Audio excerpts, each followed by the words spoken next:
Is one NFC North rookie going to be a fantasy stud right away? What NFC East receiver might be in for a solid comeback year with a low ADP investment? And what sleeper quarterback or FFPC drafters wrongfully fading at the moment? Or rightfully, I never know these things.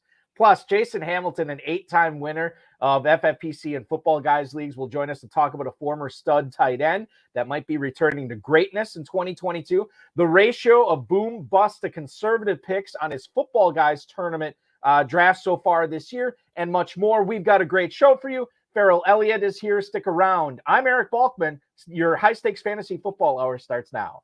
Under pressure, I've seen greater men than these lessons. Broadcast live and heard around the world, you are now watching the most entertaining hour of radio on the planet. Welcome to the High Stakes Fantasy Football Hour presented by MyFFPC.com with your hosts Eric Balkman and Farrell Elliott. The High Stakes Fantasy Football Hour is your home for analysis from the best players in the world. And now, because no one else was available, here are Eric Balkman and Farrell Elliott. Solace in the scripture, are we not all our father's sons? I became a man, nobody ever told me what a man was. Thank you, Rob. Greetings and salutations to all the Bulkaholics and Ferrelliacs. Welcome to the latest episode of the High Stakes Fantasy Football presented by MyFFPC.com.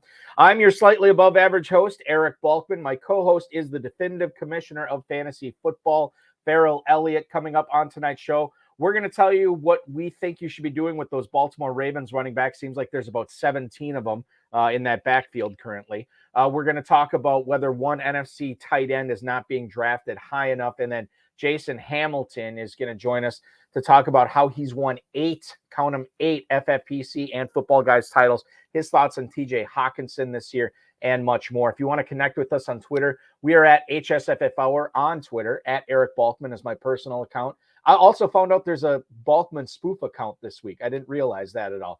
But that's out there. At Eric Balkman, the real Eric Balkman on Twitter. You can always check out Farrell's Kentucky Fantasy Football State Championship at KFFSC.com. And, of course, Facebook.com/HSFF Hour is where to find us.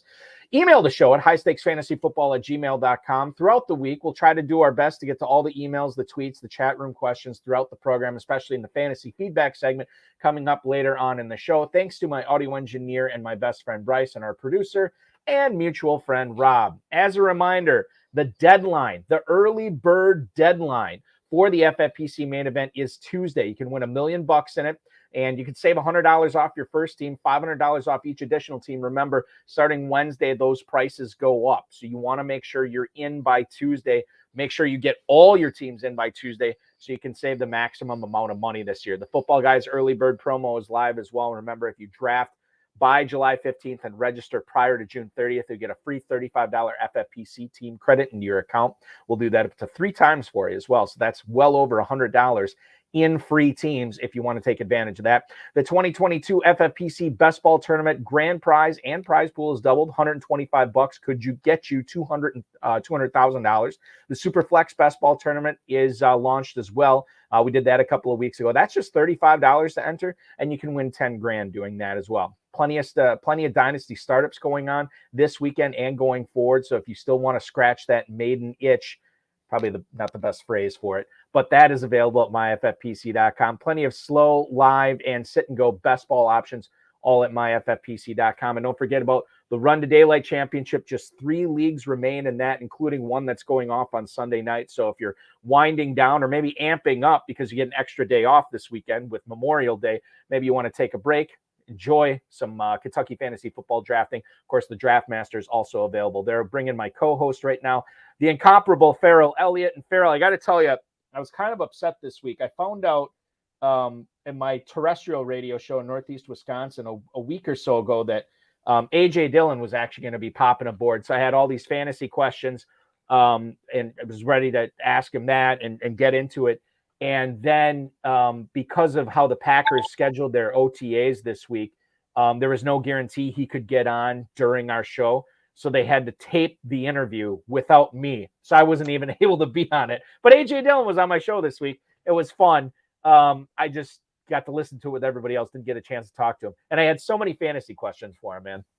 Oh, Man, you would have some great questions, Balky, and it would be entertaining to see how AJ could come back with some responses. Some of the players are very, very keyed in to what the realities of fantasy football, family play it, home play it. They play it themselves. I had a client once that went in to meet with his general manager about making a team, and I asked him a bunch of questions, and I said, "Well, didn't you ask him anything?" He said, "No, I was trying to get out of the meeting." I said, "Why?" He said, "I was drafting my fantasy team on my phone." So, it's fantasy football rules, and perhaps A.J. Dillon, it would rule in the front of his mind as we draw closer to the season. Maybe you can get him back later. Yeah, that would be good. We'll see if we can do that. I also saw this tonight, just to bring baseball into it.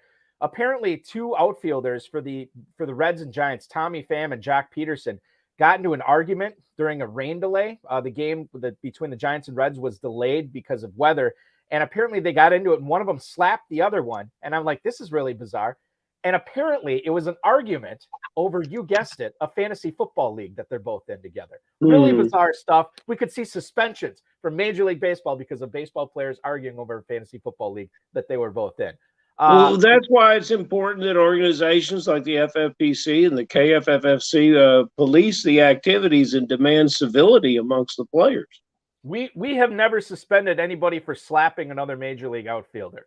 No. To my knowledge, KFFSC hasn't done it either. These are regal, reputable people that play. We're getting close. or in the ballpark, to borrow a baseball phrase. We got some guys on the fence. Let's talk about somebody who's we thought was going to be on the fence to greatness, and it hasn't happened yet. Maybe it happens this year. That's Trevor Lawrence. What he was talking about with Christian Kirk this week, I think, was interesting. SI.com had the story. Trevor Lawrence said, from a football IQ sense, I think Christian Kirk is really quarterback friendly. Now, if you remember, Christian Kirk signed the 4-year, $72 million deal with the Jacksonville Jaguars as he takes his talents from the desert in Arizona over to northern Florida to play for the Jaguars. Quote, the way he sees the field, different coverages unfold, the way he runs his routes, I just think he's quarterback friendly. And then obviously his speed is something we really need, and it's going to help us out a lot. Marvin Jones, Laviska Shenault playing the supporting roles there in the Jacksonville receiving corps. However, last year, Christian Kirk, 77 catches, 982 yards, certainly a valuable player for fantasy last year. But Farrell, how much of that was due to the offense and how much of that was due to Kyler Murray? Because now he gets to go to Jacksonville. Trevor Lawrence, wide receiver 47, according to Darren Armani's fantasymojo.com. Make sure you get a membership there if you're playing in the FFPC. We love all the work he does. Christian Kirk at the 9-10. This is right behind Russell Gage and Garrett Wilson. It's right ahead of Chris Olave and Alan Lazard. Are people underdrafting him, or is this appropriate for what we expect for Kirk this year? It's a terrible underdrafting. You've got a player here that the team is invested in, and the speed is worthwhile. Beyond the speed that he showed, and you go back to his combine numbers, he was a low 4.4s guy, but he also has a great deal of strength. He's a compacted, physical ball player. Kind of reminds me in the potentiality of being a Steve Smith from the Carolina Panthers from years ago. What I really love about this, and you can give us Darren's mojo on it, but the disappearance of Marvin Jones, a player that last year, despite all the dysfunction in Jacksonville, still caught over 70 balls. And, Marvin was a 4 or 5 receiver in drafts last year. I remember him 10, 11, 12 round draft pick for me often. And he was very good early. And he was very good late.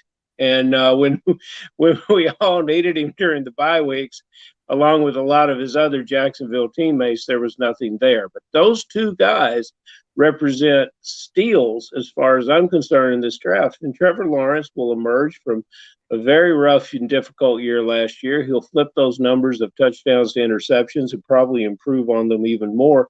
I think this team has especially with Etienne coming back, this is a team that has the biggest chance to improve the most within the NFL, and fantasy managers should take advantage of that. Marvin Jones, last year, wide receiver 4, you said, Farrell, I mean, way later this year. In fact, in the Footballguys Players Championship over the last week, you're looking at wide receiver 8, like a wide receiver 8, wide receiver 87 right now, going at the 1809 behind Justin Ross, the undrafted rookie, which say what you will about him. But then Zay Jones and then Wan'Dale Robinson, another rookie, going right after him, along with Donovan Peoples-Jones. So Marvin Jones is sort of the forgotten guy there. We'll see what happens in Jacksonville this year. But certainly I'm with you. I think Kirk should be going higher than he is, and we shall see how that turns out. Now, let's get into my Green Bay Packers here, because Adam Stenavich, the newly minted offensive coordinator in Green Bay, said rookie wide receiver Christian Watson will, quote, be a problem for opposing secondaries. He's a rookie from North Dakota State who was taken by Green Bay in the second round, has looked really good in spring practices. The Athletics' Matt Schneidman, who covers the team, says in, quote, and this is important to know, brief offseason workouts against phantom defenses. Leave that out there. Watson's already flashed the traits the Packers became enamored with. Now, to reiterate here, Watson is a guy who is 23 years old, so not the youngest guy in the world. 4.36 40, 38.5-inch vertical, 136-inch broad jump. He has a 97th percentile catch radius, 98th percentile speed score, and a 95th percentile burst score. Adam Stenavich, his combination of size and speed is great. He's a big guy. He can move. He's going to be a problem. Here's the key part. Once he figures things out. The Packers obviously are hoping his athleticism translates sooner rather than later, obviously. But you think about Aaron Rodgers in this offense with rookie receivers, it wasn't instant with Jordy Nelson. It wasn't instant with James Jones. It wasn't instant with Devontae Adams. And quite frankly, it really wasn't instant with Greg Jennings either. Now, I will contend here that while I am excited as a Packers fan for Christian Watson to see what he can do this year. And I know, I don't know what he's capable of. He could have an amazing season.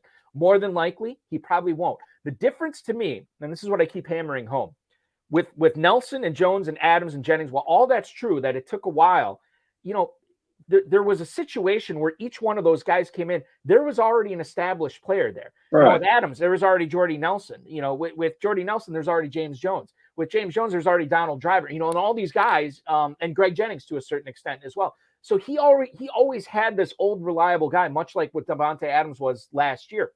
He doesn't have that this year, unless you want to count Allen Lazard or Randall Cobb, and I'm not counting those guys in it. So while I do understand that it might take a little bit for Christian Watson, I also understand the Packers are in a Super Bowl window right now. They gave up 2 second-round picks to get this guy, and he might have to perform sooner rather than later. Wide receiver 51 in the 10th round. I'm all over that. I love that for the upside. Joe Del Zanero, a longtime FFPC player, always says there's no such thing as a bad pick after the 10th round.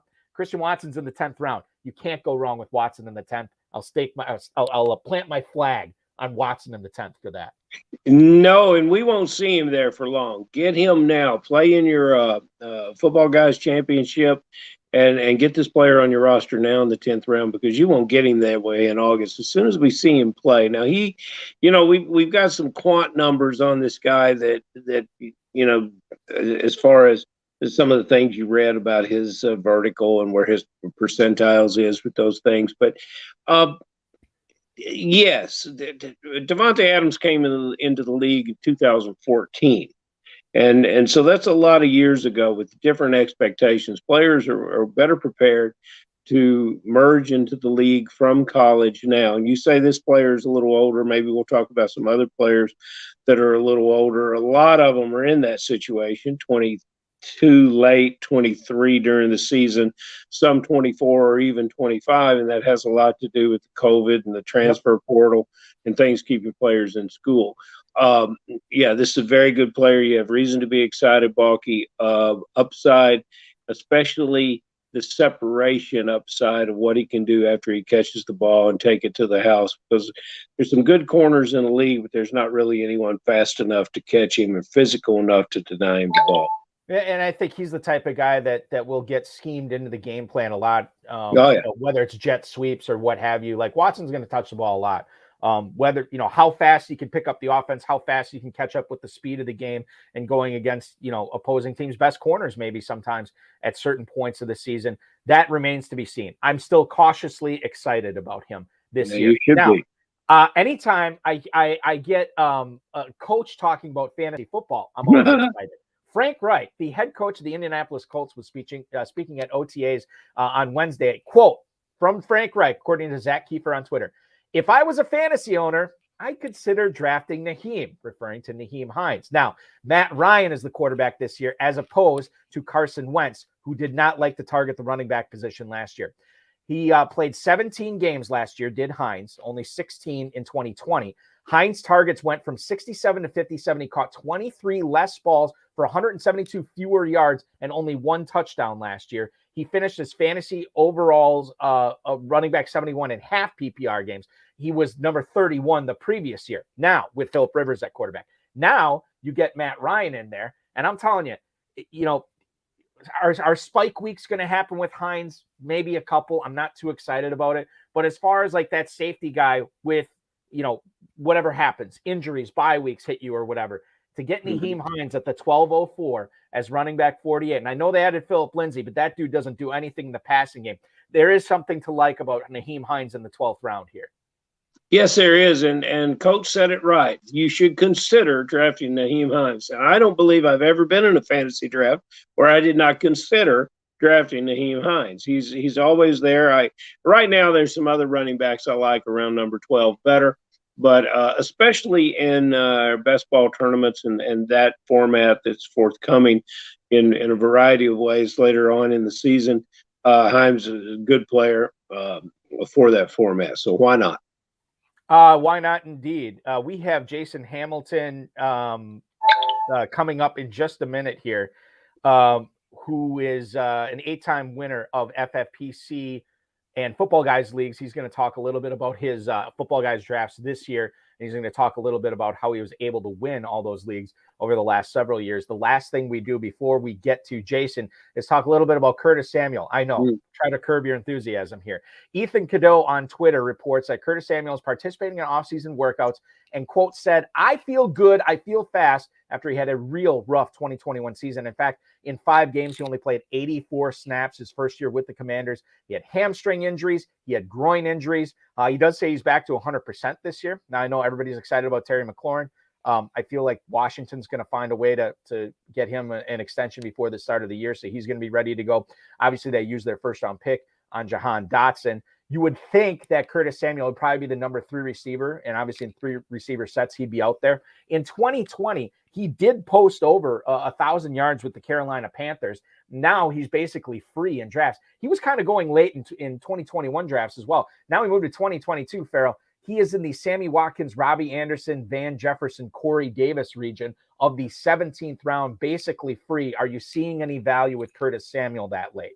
I haven't drafted him yet, but I think I will. I like what he's saying. He feels that his speed has come back, and he's got the protections in knowing that he is a well-paid player with a relationship with the head coach. So there's a lot of good things to look at with Curtis Samuel there. And we know our friend that claims there's no bad drafts after the 10th round. There's certainly none after the 15th round.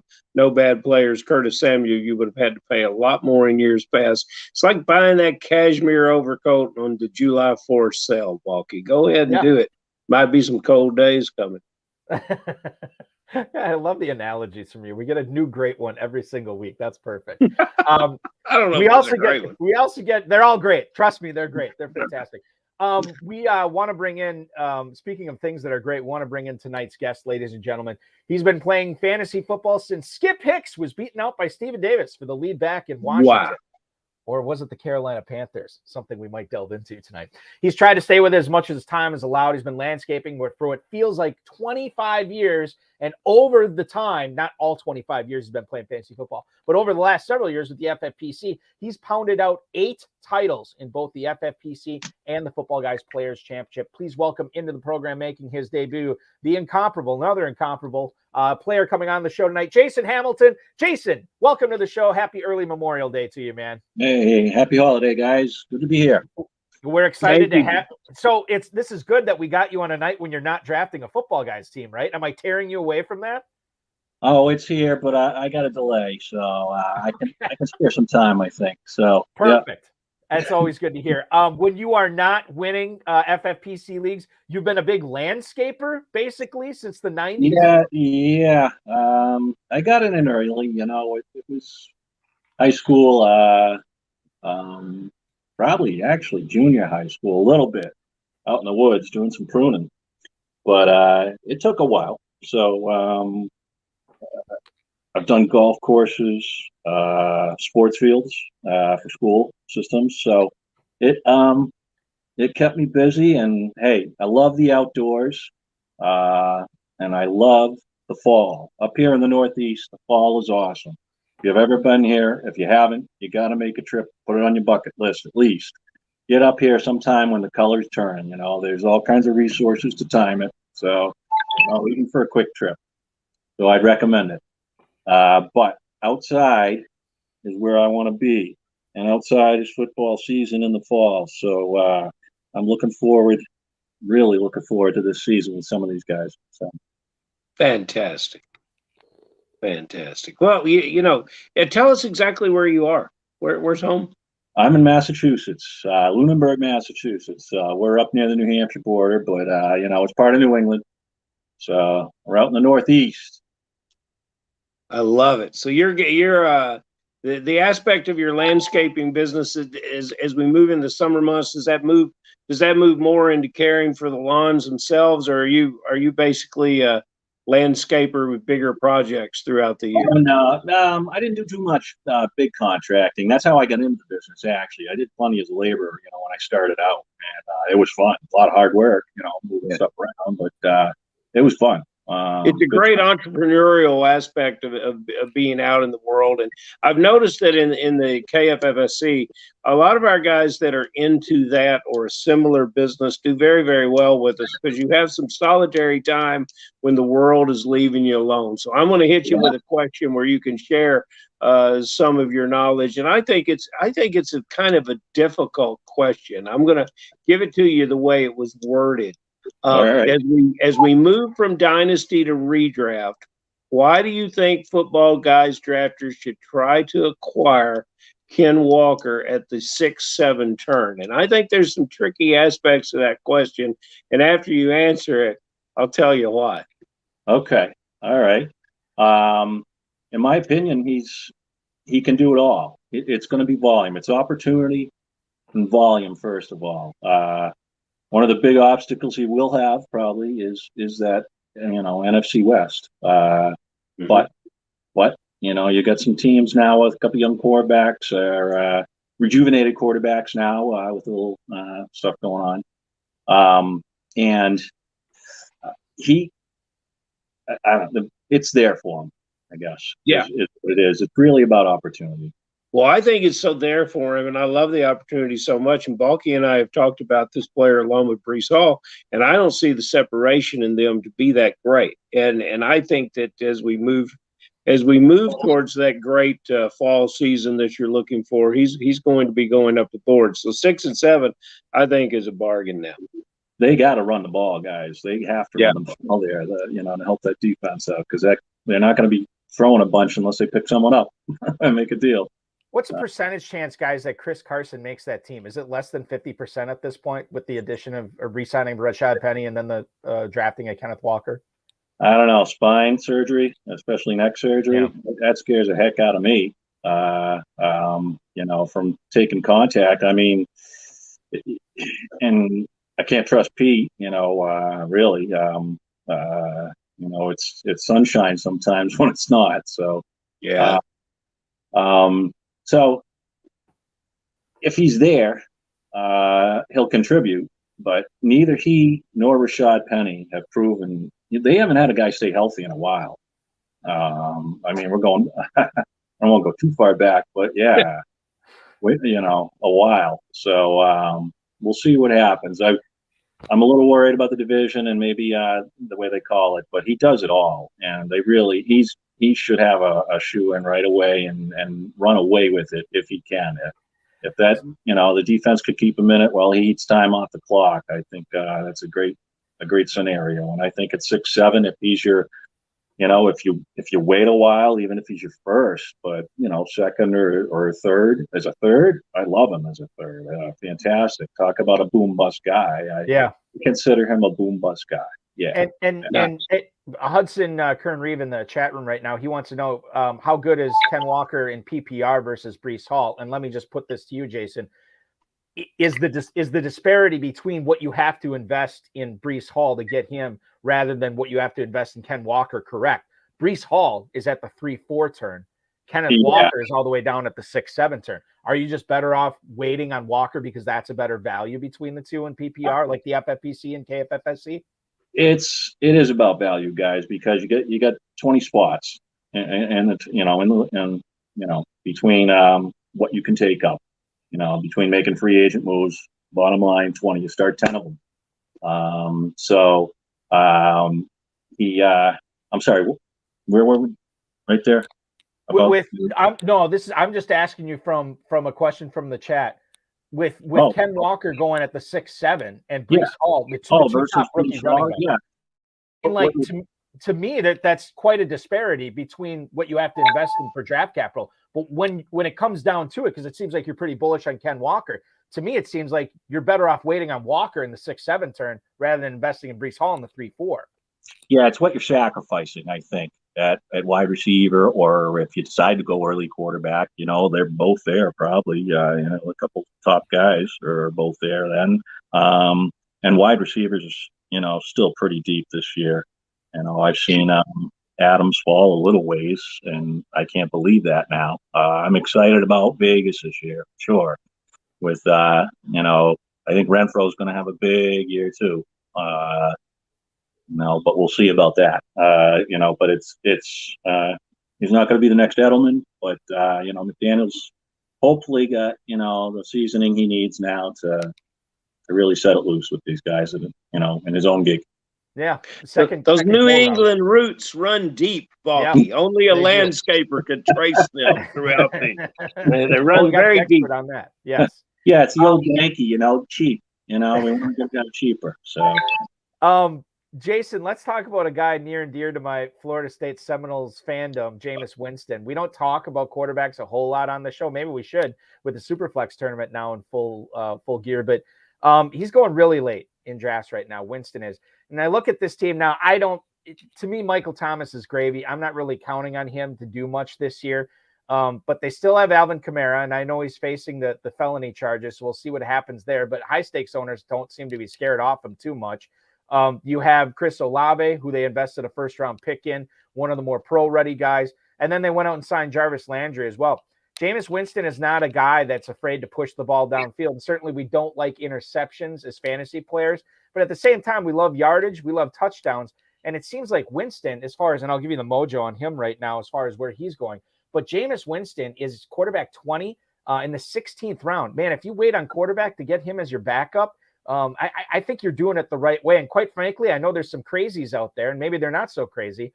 They might be waiting to the 16th round and grabbing Jameis Winston as their starter to see what happens there. Your thoughts on Winston? Why is he slipping so much, and should he be going this late in drafts? I see no problem with what those guys are doing. So it's crossed my mind, as we go along here, increasing my odds a little bit. I'm considering that because he looked great before he got hurt last year. Yeah. And he was mobile. I don't expect that much this year, obviously. He may, but you never know. But they're not what they used to be. These surgeries, they're coming back quick now, guys. They really are. Pretty fast, usually, how it's going to be. And it's usually the second year still, but they physically look like they have it. So if you can keep a defense off balance, and look good coming back, I see it happening. I think so. So.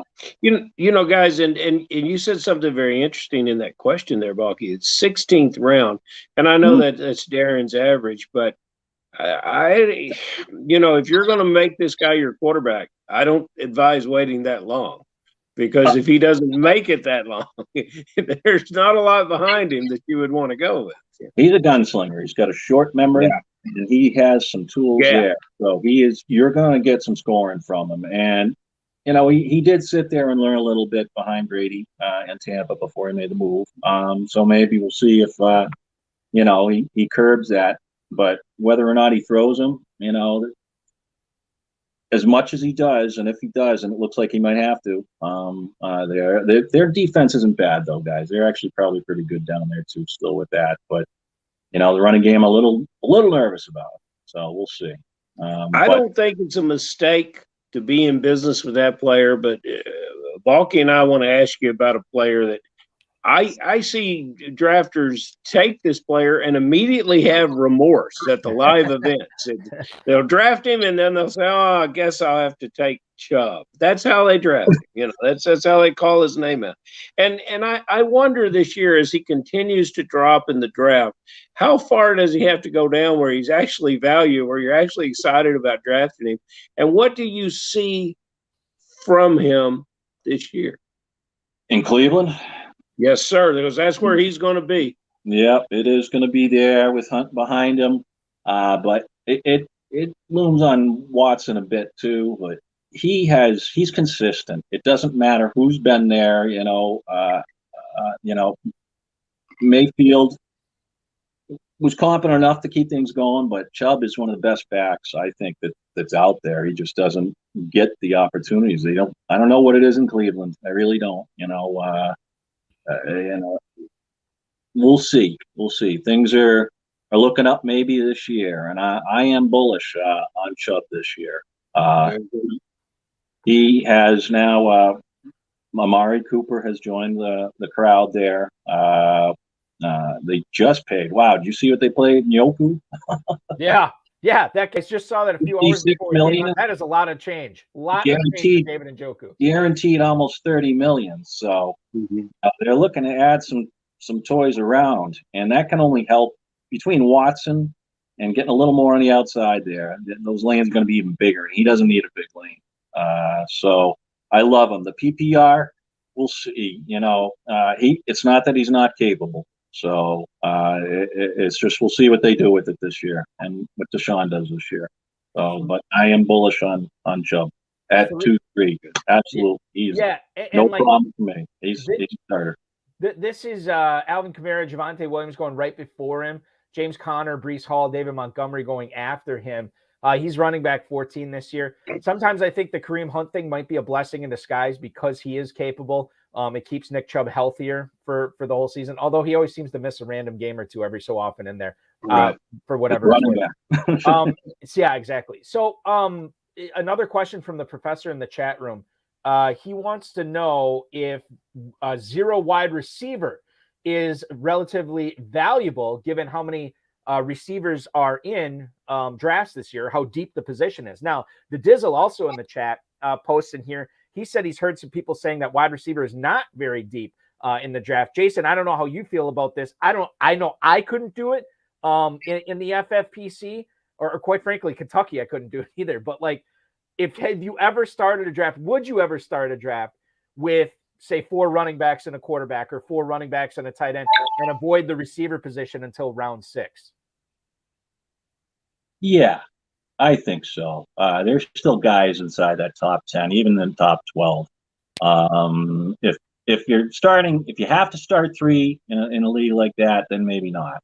That's different. But even so, there is plenty of guys out there.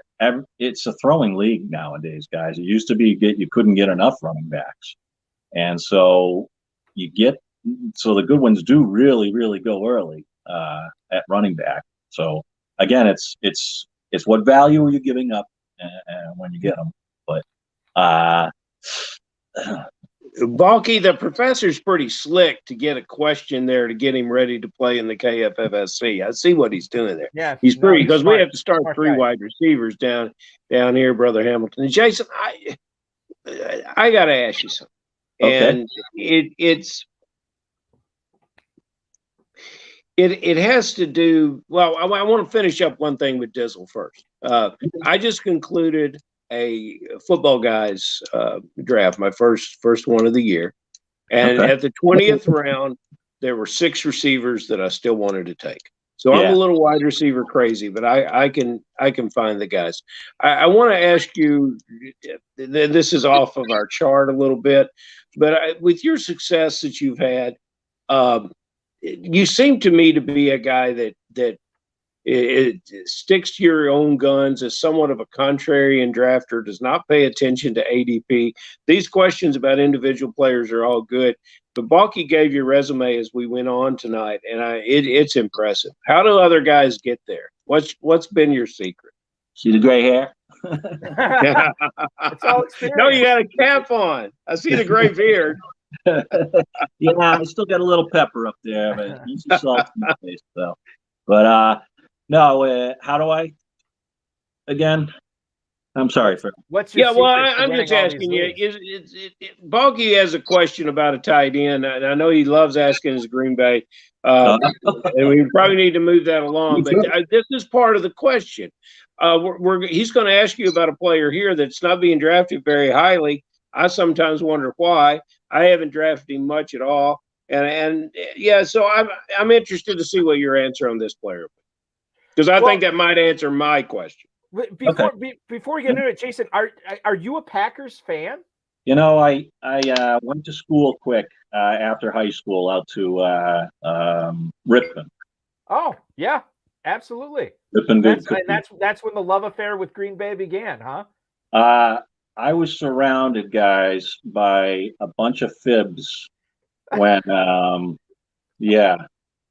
when the '86 Bears just rolled over the Patriots. I mean, they got a field goal, I think, in the first 2 minutes or something like that, and then it was all downhill. So, and fibs for the uninitiated, for those of us in Wisconsin. You know, you talk about going to the northeastern part of the country during the fall. A lot of the fibs, the effing Illinois B words, which I won't say on the show, they all come up to check all the leaves in northeast Wisconsin, in northern Wisconsin. To see all the the color changing and everything like that. So maybe to avoid that this fall, I'll come pay you a visit, Jason. We'll hang out there and we'll root for the Packers, and we'll talk about the return of Bobby Tonyan to Green Bay. Now he's recovering from the ACL tear. He's going in the 12th round. This is a dude who finished as a top 5 tight end, not in 2021, but 2020 he was awesome. Granted, he did catch a lot of touchdowns, but still. 12th round in a tight end premium league like the FFPC, this is a guy you got to be all over, right? I love him. I don't think I've drafted yet in the teams I've had this year on the league in the FFPC championship. Anyway, I've had him in every one. It's kind of like running backs with me, tight ends and running backs, because they take the beating. They really take a beating for the skill position guys compared maybe to the wide receivers and quarterbacks, obviously. So hopefully, anyway. So you gotta platoon them. And Rodgers loves his guys. He really does. I'm worried about Watson at first, but there's not too many guys out there. It's Lazard and him and Cobb, who we don't know what Cobb's going to look like. He didn't do too much when he got there last year at the end of the year. So who's it going to be? It's going to be Tonyan. They didn't draft anybody really that's going to threaten him. And besides, the 2 running backs, Dillon and Jones, Aaron Jones. Besides those 2 guys,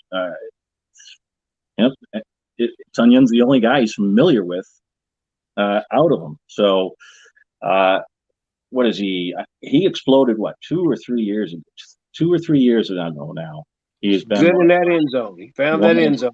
One of Rodgers' favorites, and they've got enough guys. Rodgers will spread it around enough, but when it comes down to crunch time, that's one of the guys that he's going to lean on. So I love him. I know he's going to be in my lineup as a flex guy. But maybe match up here or there. It depends on when they do go down to Chicago. And hey, kudos to Chicago. Then it was a good time. So I have some friends in Illinois. So, but we love the kid. So Chief heads go though. Go Packers.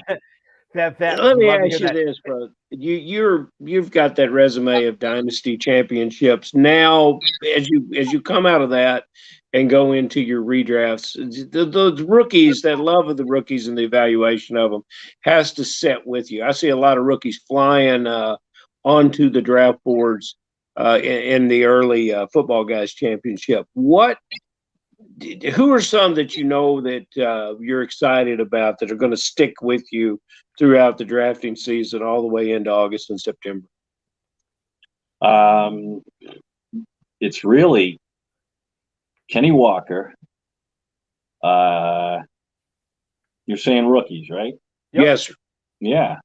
Kenny Walker. When you come to the wide receivers, maybe Daub's up there if he catches on too with Randall Cobb, helping him out, whatever. But oh boy, there's not maybe Dolchich. Russell does throw a good deep ball at tight end. The guy can run. He can stretch it. So maybe there, but this is a rough year. As far as the wide receivers, I mean, I like Garrett Wilson, but it's crowded there. I'm not sure what's going to happen. They got, what did they add? 2 tight ends besides Conklin and who was it? Howard? Mm-hmm. Anyway, so I gotta. Well, that's a good group. That's a good group. You mentioned Illinois. I want to ask you about one Bear. Okay. Velus Jones. What do you know about Velus Jones? And how do you, it's easy to look at these receivers and say, oh, he's going with Rodgers and Sky Moore's going with Mahomes. What do you think when a young guy like Fields now gets a speed receiver to bust it down the middle, run the post patterns? Do you believe in a guy like that, or do you just have to see it first before you're getting in business with him? No, I think you've got to take chances, and he'd certainly be one. They took their time with Fields coming up, so a little bit. I know there was a little turnover, so we'll see, how it's going there. But personally, I hope it doesn't as a Packers fan. But it's for the league. It's been exciting. I mean, how was the last couple of years? This throwing league, I can see why it's catching on. It is flashy, for sure. So, but yeah, The other thing too, and Farrell, was this when you bring up Velus Jones, was he one of the players that you were referring to when I was talking about Christian Watson being a little bit older coming into the NFL? Right. Because Velus Jones is another guy that isn't the youngest cat in the world, but big opportunity in Chicago. We'll see how that happens. Velus will still be playing when he's got hair like Jason and I. He's going to be good. With all the fibs cheering for him. Hello, gray hair up in there, Velus. He could. I'm not betting on a lot, but the running game there. Yeah, exactly. They're going to be running a lot. So you and me both. Jason, you have drafted in the Football Guys Players Championship for several years. I'm curious, because you already have several drafts under your belt already this season. For anybody who has not drafted in 2022, but has maybe drafted in Football Guys in previous seasons, do you see anything different this year when you've been doing the drafts? Has there been anything that stood out to you where you're kind of like, oh man, it wasn't always like this. I'm seeing a trend this year in this direction or away from this. Has anything stood out to you this year in your drafts that maybe you hadn't seen in previous years? I'm trying to think of specific instances. I feel like I've seen a couple, some more flyers than normal. I think there are some more risk taking out there because it is changing a lot. Like kind of like the NBA, these guys are, really starting to take some power, or feel like they are anyway, in deciding where they want to go and who they want to play with. So you got to perform when you get there if you do that. Mm-hmm. So I don't know. It's a very astute. It's a very astute observation. And I like that very, very much. A lot of the guys that listen to the show, they tell me, hey, you get these winners on there, get into their head and find us, we want to pick up something of how we can win. And I think a lot of times, and you've alluded to it and kind of straight out and said it in plain English, that you've got to take a risk, that you've got to try to beat out thousands of players to win $500,000 in this championship. And when we get to Las Vegas, $1 million in the FFPC championship, which would sound really good. It feels really good. Being that nice tag bracket. Who's going to get you there? Boom or bust picks. Let me tell you something I'm doing right now. I'm in the second round. I'm just slow draft. I'm waiting I went up with Dalvin Cook probably a little earlier than his ADP at the number 7 spot. I'm waiting for the guy in front of me because I'm up next. And Saquon Barkley still on the board. And to me, I really wasn't interested in Barkley last year. Should I be this year? Is he a boom or bust guy? You've used that phrase before. Where are the other boom or bust guys? I guess you think Chubb is one. Who are some others? I'd like Barkley, but at a better price. I'm worried there. I'm definitely taking Breida if I'm making a plan to pick up Breida behind him, or maybe one, and some other depth as always, with running back. So, boy, other than at running back specifically, Any So it position. doesn't have to be. Any position. You're sitting there. I mean, how often, and you talked about being 20 players, how often are you going to look and say, I'm going to take the guy with the highest upside? I want the guy who's really going to explode. Maybe it is Balky's receiver Watson there. Maybe it is. Who is it? How are you going to do that?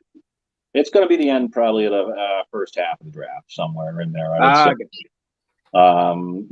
You got to have a little comfort level at where you're at to be able to stick it out there and hope for the best. And if not, it's still early enough. Although, boy, running backs are flying. Depth is going fast now too. We got a lot of savvier drafters and maybe in the past, so which is good. It raises the bar. It does raise the bar. Makes it more challenging. Makes it more fun. Hudson Reeve wants to know Antonio Gibson. Is he being underdrafted right now, Jason? Gibson, remember, this is a guy that was like the next Christian McCaffrey a couple of years ago, and now he is being he's fallen in as far as his ADP goes in the Football Guys Players Championship. He's now running back 23. He's like a borderline RB2, RB3, which is insane to think about. 5th round. Has the hate gone too far in Antonio Gibson, Jason? Is the 503 too late for Gibson to be going off the board in this tournament? Well, I'd have to see who else I had at that point, but I'm not big on him. You guys were just talking about Curtis Samuel as I was coming on there, and I've been waiting for someone to wake up to what Debo's doing out there on the West Coast, waiting for someone on the East Coast to wake up to it here, And last year, I think was it you, Farrell, that was talking about him maybe last year. Somebody was saying, waiting for it to happen. I think he could surprise McCaffrey. So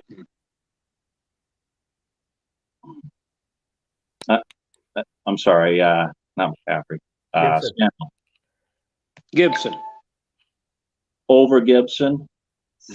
I'd say the fact that they draft Robinson too early, and McKissick is there, Patterson's there. It's crowded, and who's throwing again?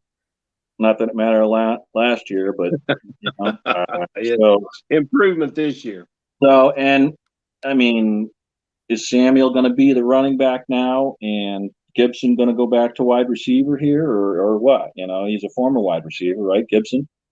Stranger things. So who knows? It is fun. A lot of guys are trying some stuff out. I love Andy Reid. Pushing it here and there, and other guys. So. On the defensive side, but Belichick. So, it's fun to watch. I like that. I like that take of it. Farrell, you have your final question here for Jason. You mean we got no more emails? I have no more emails. questions.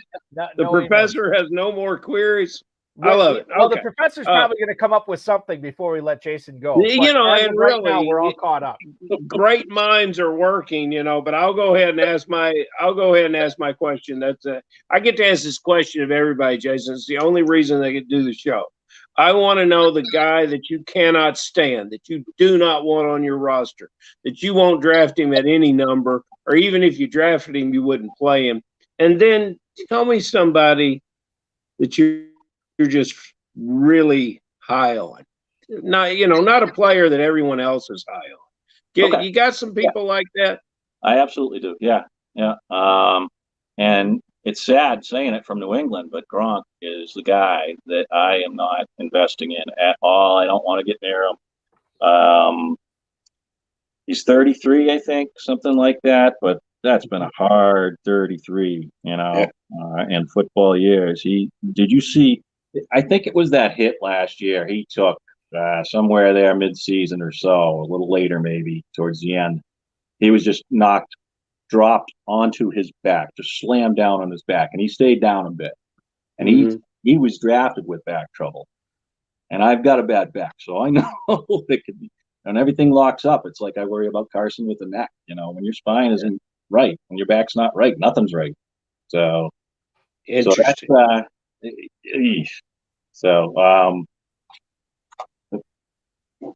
Sorry, guys. You're out on, and the other thing too is like, and all that what you said about Gronk is not only true, but we also have to figure out if he's playing this year. Yeah, he he still hasn't signed. I know, but he's still up there. People are still. I'm seeing him in drafts, all over. And you can't say no if he comes back just because of his history with Brady. I mean, it's hard not to, but I'm not this year. I'm out finally this year, and it has been a great ride, Gronk, and good luck in the rest, and hopefully you're walking around okay in another 20 years. Yeah. I'll give you an example for another guy. So I'm a big Michael Pittman guy. I get a lot of conversation about being a Claypool guy, but I probably like Pittman just as well. And I drafted Pittman when it came out, 40 catches. I drafted him again last year, got rewarded, 80 catches. This year, I already see him going in the 4th round. Is there a guy like that for you, a guy that you've been with for a couple years that you want to have again? Well, I have Pittman, and on a dynasty team or two, I've got him there as well. So he is one of those guys. Yeah. Trying to think, guys that I've been sticking to for a couple of years now. Sometimes that's the best way to evaluate it. You stick with them when they're going the other direction as well, and you might get rewarded. I wonder if there's a guy out there like that. The coach at the Colts says it's Naheem Hines.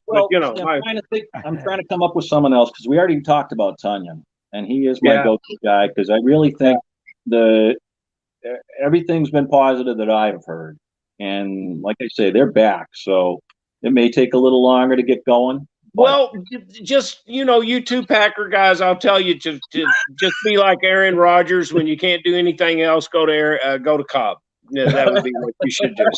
Just say Cobb. You'll be good. Hey, guys with good quarterbacks, they should be popular. Yeah, there you go. Well, let me ask you this. He doesn't really have a great quarterback. What about a guy like T.J. Hawkinson this year? Because Detroit adds DJ Chark. They trade up for Jameis Williams. They still have a pretty good pass catcher, DeAndre Swift. Are you on board with Hawkinson this year with Jared Goff throwing to him there in Detroit? Yes, I am. More certainly than Williamson. So, yes, I actually have him in at least one league, I believe, this year so far. And I'd like to get him in more, but he is expensive. So. Yeah, he's not cheap. He's not cheap. But he's not the worst either. So and like tight end 6 right now is where he's going. He's basically a couple of picks ahead of Dalton Schultz. He's like almost 2 full rounds ahead of the next guy, which is Dallas Goedert. And tight end 5 is George Kittle, and he's going about a round and a half earlier than Hawkinson. So it's sort of like Hawkinson and Schultz on that same level there. Maybe they could be league winners this year. I'll tell you this. I know who a league winner will be this year. It is one Jason Hamilton, who's already got 8 FFPC and Football Guys leagues titles under his belt. Jason, congratulations on all your success. Good luck in 2022 as you chase that $500,000 grand prize in the Football Guys Players Championship. Thanks so much for carving out some time on a holiday weekend for us. We really appreciate it. Be good, and we'll do this again soon. I enjoyed it, guys. Thank you for having me, and looking forward to it. So take care. All right. Thank you, Jason. Jason Hamilton, ladies and gentlemen. He of the glorious portion of the United States known as the Northeast, which I may have to vacation at to avoid all the people from Illinois going forward now, Farrell. He is so cool. When the FFPC movie is made, Sam Elliott will be cast to play him. He is just I really love his whole demeanor. We got to see if we can get him down here. I really like this guy. Sam Elliott would probably be into fantasy football too, so we could get him out to Vegas and kind of warm up to him. You let him warm up to us, and then when the FFPC movie's cast, Sam Elliott obviously playing Jason Hamilton, no question. That's what we're seeing. All right, so let's get a couple more. I told you the professor would have more for us here tonight. And he does. He wants to know, after CeeDee Lamb, what Cowboys receiver would you draft, if any? And this, if any, is the good part. Okay, so let's talk about this here, Farrell. Michael Gallup, who is coming off the injury, but sounds like he's progressing nicely. Wide receiver 50 in the 10th round. I can definitely get on board for that. Obviously, no Amari Cooper there anymore. You have James Washington, who's now been signed with Dallas. To me, he's sort of like a best ball dart throw. Yeah. I'm not terribly interested in him in the 19th round, wide receiver 95. And then they drafted the rookie, and I'm blanking on the name now. Tolbert, right? Tolbert out of the South Alabama. Right. And so he's the other guy. He's wide receiver 68 in the 15th round. To me, he's kind of like, I mean, he's the unknown. So I guess I'd kind of be all right picking him in a best ball draft, but not terribly excited about it. He's not a target for me. But I think as far as Cowboys receivers not named CeeDee Lamb, I'm on board with Michael Gallup in the 10th. I'm on board with Gallup as well, but the Tolbert is a player that has been underrated and underscouted, and he burst on the scene. He has the physical skills. He has the same things that we like about Claypool, that we like about Pittman, and he's now playing for the Dallas Cowboys. And the kid has a swagger and an attitude, unlike most rookie players. He's going to show up, and he was drafted by the right team. He's a Dallas Cowboy. I think that's going to be a player that we're going to be very, very familiar with as the season moves on. The other question coming in from the Dizzle in the chat room, he wants to know is, now this is something that we probably should have talked about and we haven't, and that's my fault for not bringing this up. But he says, is Chris Godwin even draftable in redraft with no timetable for his return, which I think is pretty interesting here, because Chris Godwin right now in FFPC, in Football Guys Players Championship drafts, wide receiver 24 in the middle of the 5th round. Farrell, I can't get on board with that. This is Jerry Jeudy, Michael Thomas, Darnell Mooney, Brandon Cooks, Juju Smith-Schuster, Gabe Davis, Rashad Bateman, Elijah Moore. I understand the upside of Godwin, but at the same time, dude doesn't have a timetable for his return. I mean, give me not all those guys, but a bunch of those other guys after him where I can trust that these guys are going to be healthy to start the season. Maybe they don't have the upside of being the 1B or 1A receiver in the Tampa offense, but man, I'm staying away from Chris Godwin in the 5th. I want nothing to do with that. The Dizzle is right on it, and especially with those players around him. Availability is the greatest stability. And if anyone who's drafting now is going to be drafting in August and probably more, we'll know more then, and Godwin will be available then. And he'll probably be devalued somewhat just because people have shied away from drafting him. So there will be a day that we can return to Godwin if he gets any aspect of it. Hey, he's back and he's healthy and he's ready to go, then you can green light all day on Godwin. He's a fantastic receiver. But yeah, Dizzle's right. I'm just looking at Godwin right now because Dave Dizzle says he likes him for Dynasty. He actually signed a 3-year deal with Tampa, 3 years, $60 million, 18.7 signing bonus, average annual salary of $20 million, obviously. So it looks like there's a potential out in 2024, but if he comes back healthy this year, 2023, he's going to be, potentially in another contract year if they restructure that or extend him again, or if Tampa wants to get out of that deal, somebody will pay him and utilize him a lot in his deal. But as far as, like Dizzle says, this year I'm out on him. I can't do it. I'm not strong enough. I can't take Chris Godwin in the 5th round. Let's get to a couple of emails before we sign off tonight, and we'll kick things off in Dunwoody, Georgia. That's where Greg lives, and he wants to know, what's up, fellas? Is the Ravens' backfield one to avoid now that Mike Davis has entered the fray too? Thank you so much. Thank you for listening, Greg. That is Greg in Dunwoody, Georgia. This is a mess. And I was talking with, not to make this the Dizzle show, but I was talking with him about this a couple of weeks ago, and he's like, they add Mike Davis, and Gus Edwards and J.K. Dobbins are both coming back from injury. He thinks this is a sign, and hard to disagree with him, that both these guys are not healthy, or at least not as healthy as the Ravens want them to be. And then what did they do in the draft? Well, they get in Tyler Farrell. Help me, Beatty or Batty? You always get it right. Batty. I always get it wrong. Tyler Batty, the rookie, is on this team. Justice Hill doesn't really concern me anymore. But this is a cavalcade, a cornucopia of players that I don't know what to make heads or tails of. And for me, then the easiest thing to say is, well, okay, who's drafted first? I'm right out on him. So I'm not taking Dobbins in redraft this year. Edwards and Mike Davis are guys I don't get excited about. Batty, to me, is a guy that is not, like, he's unproven and he's so buried on the depth chart. I think the Baltimore backfield in general for me is kind of a hard pass unless I go with, like, Edwards or Mike Davis super late. Run, Forrest, run. Get away. There's too many other things to get involved with here. And then I will point out that a lot of there's many vets that are not in camp right now, but when your quarterback's not in camp, especially when your top receiver has left and you're trying to develop a second year receiver as your number one guy in Bateman, it shows a little bit about commitment as to where the team is going.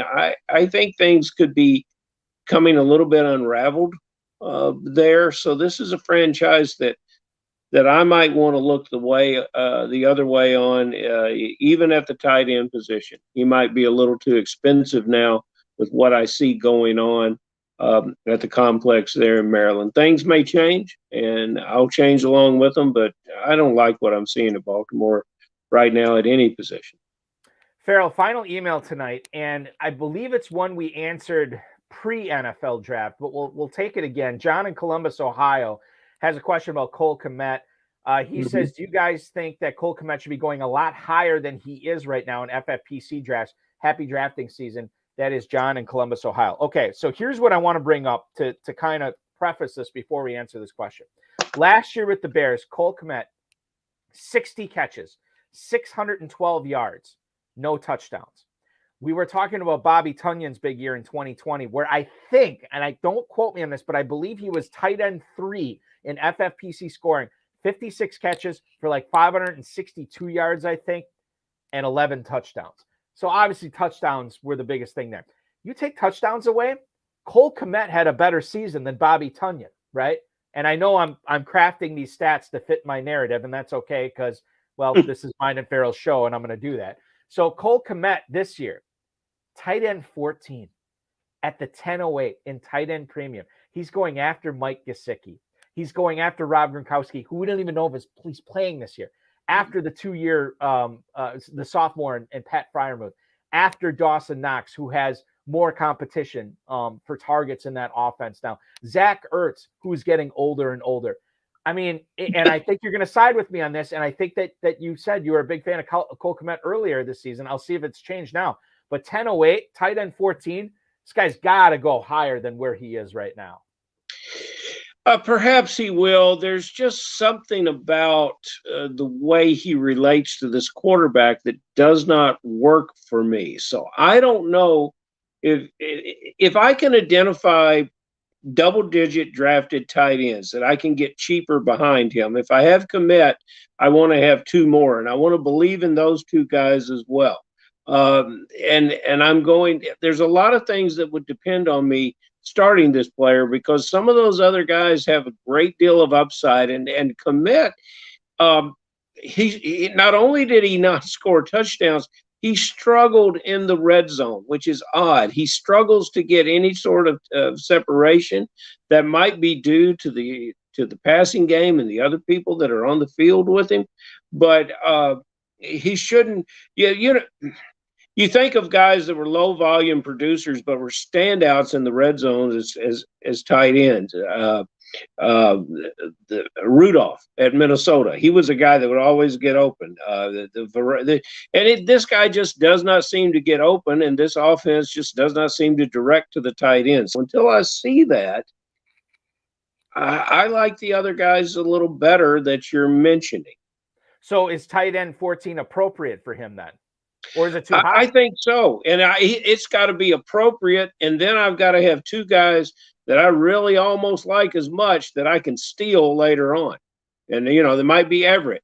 Might be a Dulich.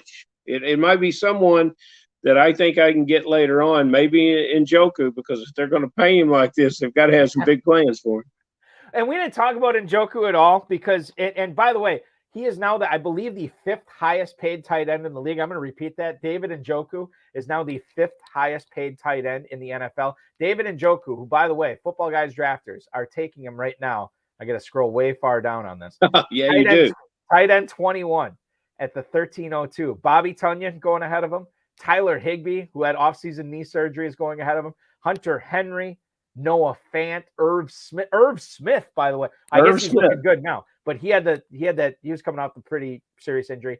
Albert Okwuepenalm is going ahead of him, and then the aforementioned Cole Kmet is also going ahead of David Njoku. But it'll be interesting to see what happens. Memorial Day drafting in the FFPC and the KFFSC, Memorial Day weekend drafting. What happens? How do drafters treat David Njoku after signing this big deal? Money talks. Yes, sir, it does. Will also happen in drafts. I don't know. We'll see what happens there. Farrell, this was so much fun. Let's do it again. I believe, next Friday, we will do this again at 10/9 Central. Plenty more. There's going to be a ton more that happens. We're going to have OTAs to discuss. We're going to have mini camps coming up. It's going to be a lot of fun. We're in the thick of it. It's exciting to talk fantasy football with you. I certainly appreciate it. Have a great Memorial Day weekend, sir. You too, Balky. See you soon. Appreciate it, man. Farrell Elliott, the Kentucky Fantasy Football State Championship Commissioner. You can check out the KFFSC at kffsc.com. Don't forget the Run to Daylight filling up there. We got 7 open spots on Sunday night if you want to draft in that. Only 2 leagues after that, so make sure you're getting in now. Draft Masters, the main event, obviously going on right now, so make sure you're registering to either draft online, draft in Cincinnati, or draft live in Louisville. That is going to be a fun time. I'll see you in Louisville if you're down there. Thanks to Jason Hamilton. Thanks to Farrell Elliott. Thanks to the FFPC, Rob Rice, and of course, each and every one of you. As I mentioned with Farrell, we are back at 10/9 Central this coming Friday. You can win $1 million in the 2022 FFPC main event. Don't forget, if you want to save on your teams, register by Tuesday at midnight Pacific time. You can save $100 off your first team, $500 off each additional team. And don't forget, the prices for those main event teams go up June 1st. Don't just get your first team in, get all your teams in before then so you can save the most possible. Remember, each entry that you pick up will represent an entry in the FFPC Pros versus Joe's drawing, which we'll be conducting probably in the next week and a half, 2 weeks or so. And then hopefully you get selected in that. Go against the best in the industry, the best the FFPC has to offer, and you'll all be competing for 7 FFPC main event entries for 2023. That's going to be exciting. We'll broadcast all those drafts right here on this show. Football Guys early bird promo live as well. If you want to get a free $35 team credit, make sure you're registering for the Football Guys Players Championship. And as Hudson Kern Reed pointed out to me, who he has registered in the FFPC Midnight Draft tonight, along with John Terry, who had 2 top 10 FPC teams last year. We are at 5 teams left in that. That draft starts in 45 minutes. Yours truly will be officiating, so make sure you're popping in on that. I'd love to see you in there. Maybe we talk about the draft next week on this show. So make sure you're signing up for that and taking a shot at $500,000. Of course, the best ball tournament, grand prize is doubled. The prize pool is doubled. Make sure you're getting in on that. $125 could get you $200,000. The Superflex Best Ball Tournament, you can take $35, maybe turn that into $10,000. That's at myffpc.com. Dynasty startups are available as well. Plenty of slow, live, and sit-and-go best ball options, all at myffpc.com. And I already mentioned the Run to Daylight Championship, the Kentucky Fantasy Football State Championship main event, and, of course, the KFFSC Draft Masters, all at kffsc.com. Ladies and gentlemen, that will do it for our show tonight. Thanks so much for hanging out with us on holiday weekend. We really appreciate it. Your Memorial Day weekend officially starts now.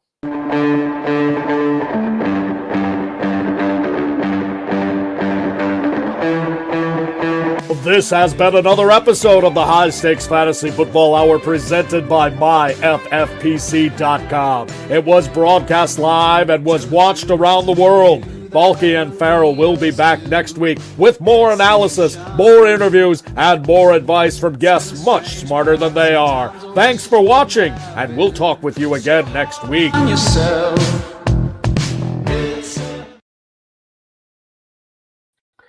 I just want to leave you with this week. I know I mentioned the A.J. Dillon thing earlier in the show, but I also today on my local radio show, I got a chance to talk to Alex Green, a guy that many of you Dynasty players might remember. He was a 3rd-round pick for the Packers in 2011 when they were the defending Super Bowl champions. He's a running back out of Hawaii.